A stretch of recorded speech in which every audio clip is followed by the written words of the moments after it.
Welcome back to the channel. Today we're going to be taking a look at Transformers Shattered Glass, issue number 4.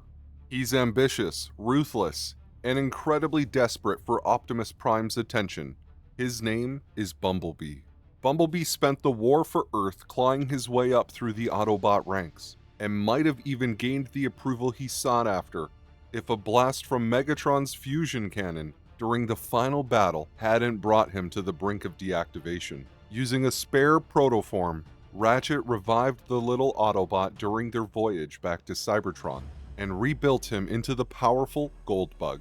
But despite this new lease on life, Goldbug discovered that Optimus had only allowed Ratchet to rebuild him not out of any affection for his comrade, but simply because they had the materials on hand. Humiliated by his defeat and resentful of his would-be leader, Goldbug's insecurities began to fester.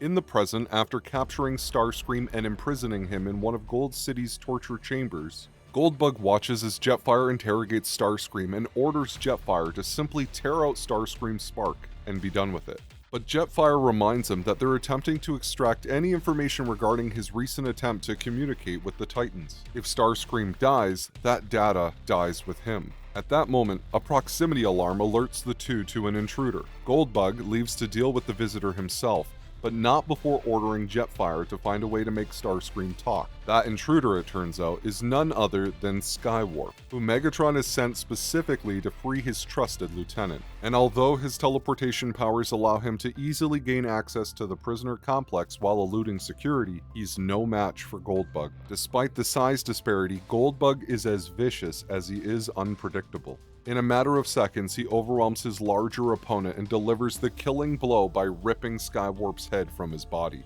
The rush is temporary, however. The moment the battle is over, Goldbug feels nothing but disappointment at the fact that Megatron didn't send a more worthy foe. In the past, Optimus and his men returned to Cybertron triumphant, but the brief peace didn't last. Goldbug soon realized that Prowl intended to betray the Autobot leader, and Optimus refused to heed his warnings. And in response, Goldbug snarls that his leader has his head up his bumper. But this brief moment of insolence earns him a painful beating. Battered but still alive, the humiliated Autobot picks himself up off the ground just in time to hear a voice from a nearby alleyway. Prowl, who congratulates Goldbug for his perception, and offers him a place in his scheme. Back in the present, Jetfire reluctantly continues the interrogation, urging his former comrade all the while to simply give up the information Goldbug desires.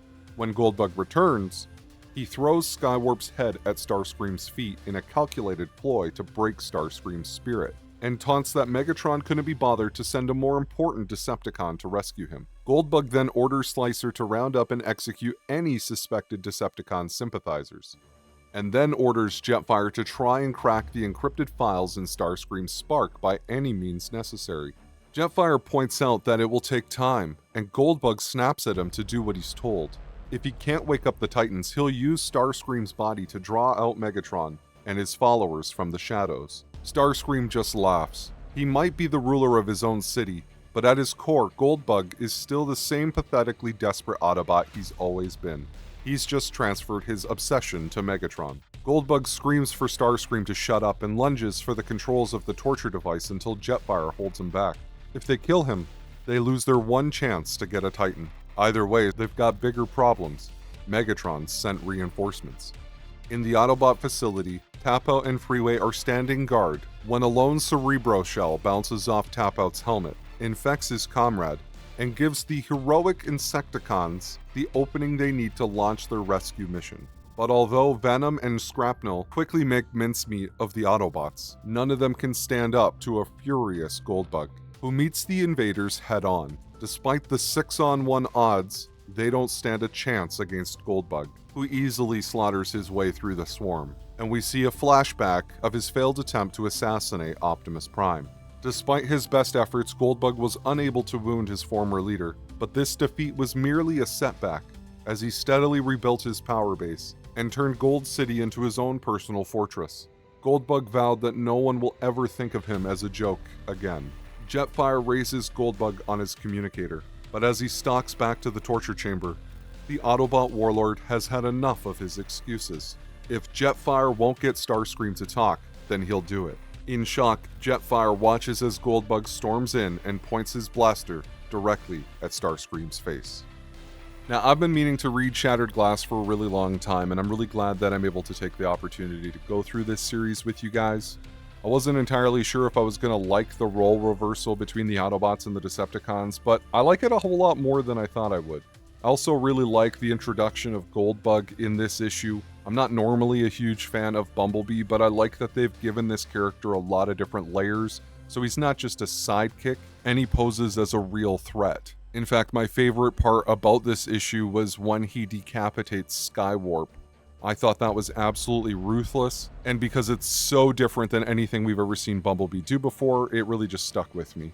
Let me know in the comments if you guys are enjoying Shattered Glass, or if you have any thoughts about this issue. Don't forget to like this video and subscribe to the channel for more.